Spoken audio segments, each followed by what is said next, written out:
ഇതിനു മുമ്പ് P S സിക്ക് ചോദിച്ചിരുന്ന 2 ക്വസ്റ്റ്യൻ ടാഗുകളാണ് ഞാനിതിനു മുമ്പ് പോസ്റ്റ് ചെയ്തിരുന്നത്.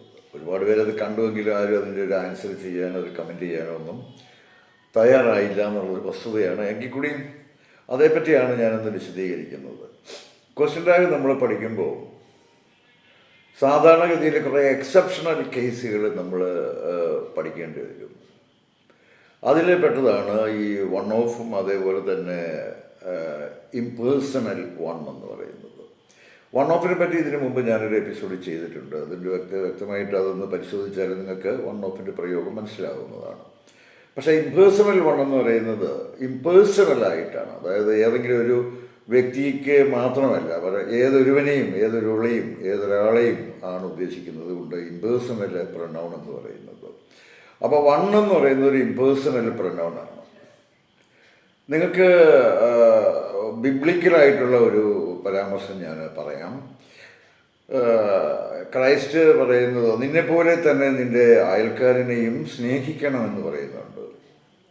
അവിടെ നിന്നെ പോലെ തന്നെ നിൻ്റെ അയൽക്കാരനെ, അപ്പോൾ അത് ഏതൊരാളിനെയും ആണ് ഉദ്ദേശിക്കുന്നത്. അപ്പോൾ ആ യു അവിടെ ഉദ്ദേശിച്ചേക്കുന്നത് ഇംപേഴ്സണലാണ്, വ്യക്തിപരമല്ല, ഏതെങ്കിലും ഒരു വ്യക്തിയെ കാണിക്കുന്നതല്ല.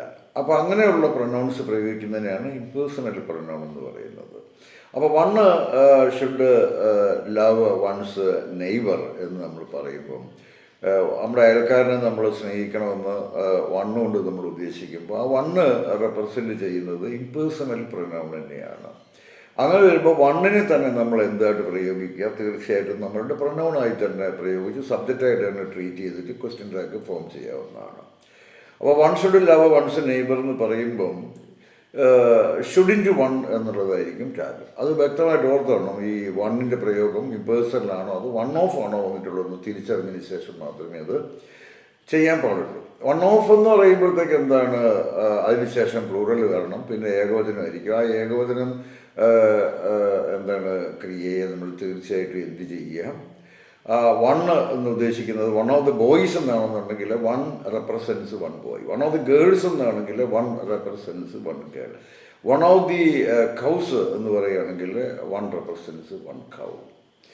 കൗ ആണെന്നുണ്ടെങ്കിൽ പശുവിൻ്റെ ഇറ്റാണ്, മറ്റൊന്ന് ബോയ്സ് ആണെങ്കിൽ അത് അവിടെ എന്താ വൺ റെപ്രസെൻസ് വൺ ബോയ് ആണെങ്കിൽ അതിൻ്റെ പ്രൊനൗൺ ഹി ആണ്. വൺ ഓഫ് ദി ഗേൾസ് എന്നാണെങ്കിൽ വൺ റെപ്രസെൻസ് വൺ ഗേൾ എന്നാണ്, അതിൻ്റെ പ്രൊനൗൺ ഷീ ആണ്. ഈ തരത്തിൽ വേണം അതിനെ കണ്ടിട്ട് നമ്മൾ ക്വസ്റ്റ്യൻ ടാഗ് ഫോം ചെയ്യാനായിട്ട്. അതേപ്പറ്റി ഇനിയിപ്പോൾ കൂടുതലൊന്നും പറയേണ്ട കാര്യമുണ്ടോ? ഇതൊന്ന് ഓർത്ത് വെച്ചാൽ മതിയാകും.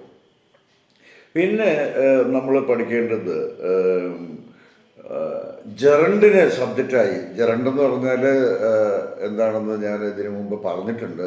അത് ഞാൻ ഏതൊരു എപ്പിസോഡിൽ സന്ദർഭവശാൽ പറഞ്ഞതാണ്. പക്ഷേ ജെറണ്ടിനെ പറ്റി നമുക്ക് ആധികാരികമായി മറ്റൊരു എപ്പിസോഡിൽ പഠിക്കാവുന്നതാണ്. ജെറണ്ട് എന്ന് പറയുന്നത് സബ്ജക്റ്റായിട്ടും ജെറണ്ട് ഒബ്ജക്റ്റായിട്ടും ജെറണ്ട് ആഫ്റ്റർ പ്രിപ്പോസിഷന് ശേഷം പ്രയോഗിക്കുന്നതിനെ പറ്റിയൊക്കെ നമുക്ക് പഠിക്കേണ്ടതുണ്ട്.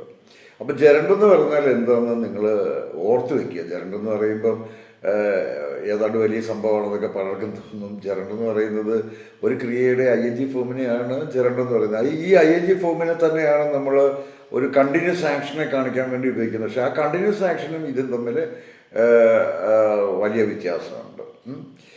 അപ്പോൾ ഇവിടെ ജെറണ്ട് എന്ന് പറയുന്നത് ഒരു സബ്ജക്റ്റായിട്ട് വരികയാണ്. ഇപ്പോൾ taking umbrella is not a fashion, learning grammar is easy. ആ ടേക്കിംഗ് എന്ന് പറയുന്നത് ഒരു ജെറണ്ടാണ്. ലേണിംഗ് ഗ്രാമർ ഈസ് ഈസി എന്ന് പറയുന്നത്, ലേണിംഗ് എന്ന് പറയുന്നത് എന്താണ്, ജെറണ്ടാണ്. അപ്പം speaking English is rather easier എന്ന് നമ്മൾ പറയുമ്പോൾ അവിടെ എന്താണ്, സ്പീക്കിംഗ് എന്ന് പറയുന്നത് എന്താണ്, ജെറണ്ടാണ്. അപ്പോൾ ഒരു വാക്യത്തിൻ്റെ സബ്ജക്റ്റ് ജെറണ്ട് ആയിട്ട് വന്നാൽ തീർച്ചയായിട്ടും നിങ്ങൾ മനസ്സിൽ വെക്കുക, അതിൻ്റെ പ്രൊനൗൺ അല്ല ഇപ്പോഴും, അല്ലെങ്കിൽ സബ്ജക്റ്റായിട്ട് നമ്മൾ അതിൻ്റെ പ്രൊനൗൺ ഫോം കണ്ടുപിടിക്കുക പറയുമ്പോഴും അതെല്ലാം ഇറ്റായിരിക്കും, ഇറ്റ്.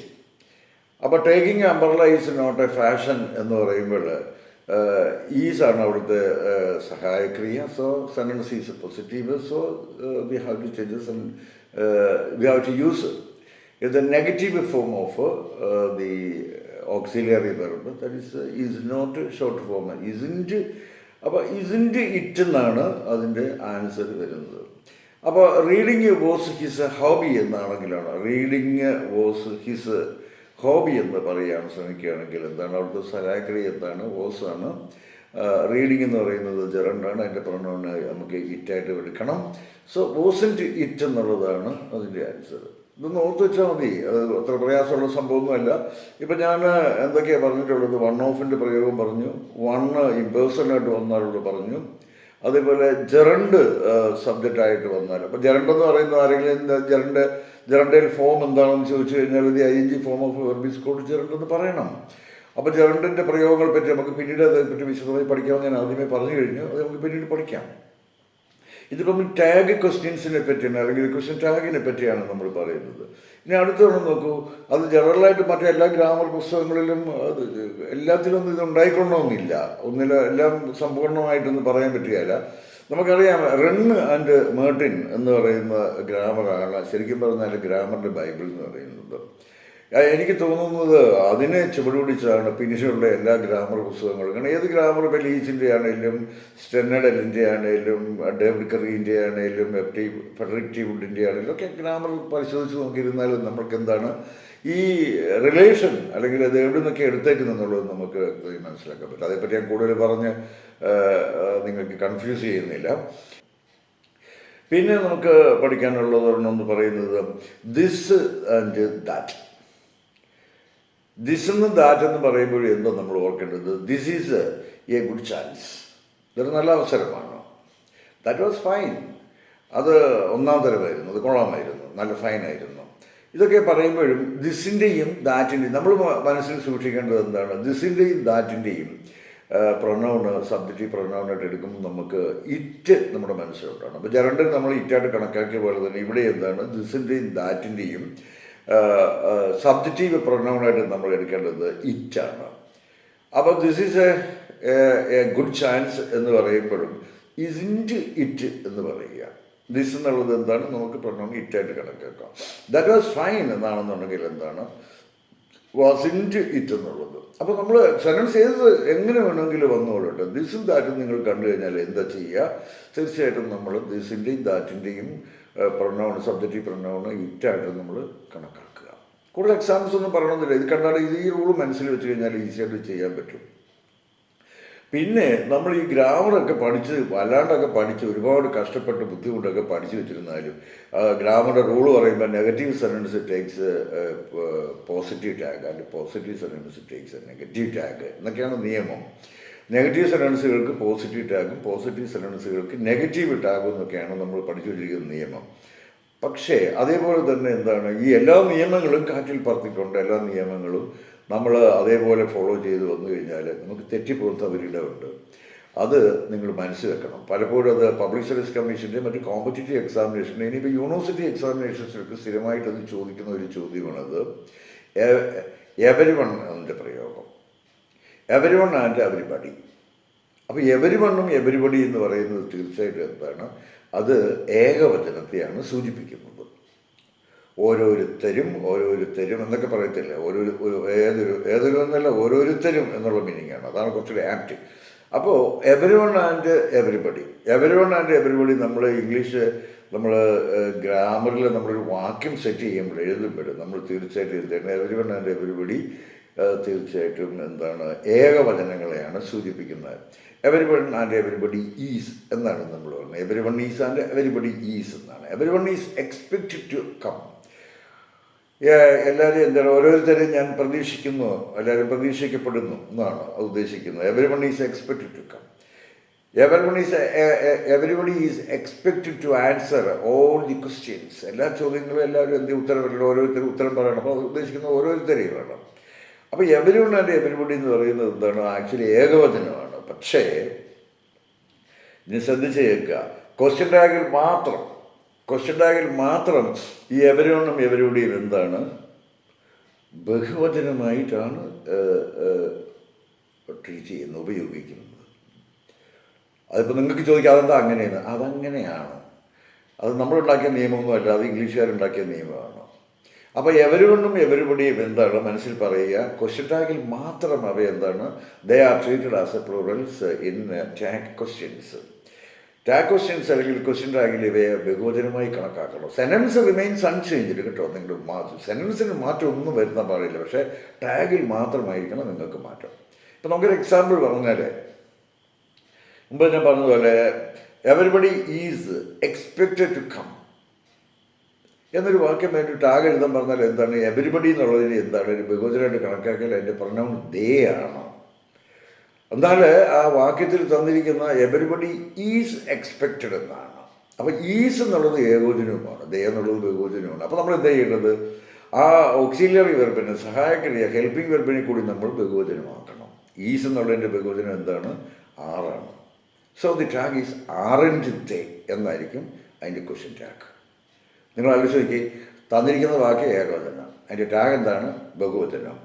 അപ്പോൾ എവരിവണിനും എവരിബഡിക്കും ഇങ്ങനെ ചില പ്രത്യേകതകളുണ്ട്. നമുക്കിന്ന് അറിയാവുന്ന നിയമം ഉപയോഗിച്ച് നമ്മൾ പരീക്ഷയ്ക്ക് ടെസ്റ്റ് പേപ്പറിലോ പരീക്ഷയ്ക്ക് നമ്മൾ എഴുതി വെക്കുന്നു.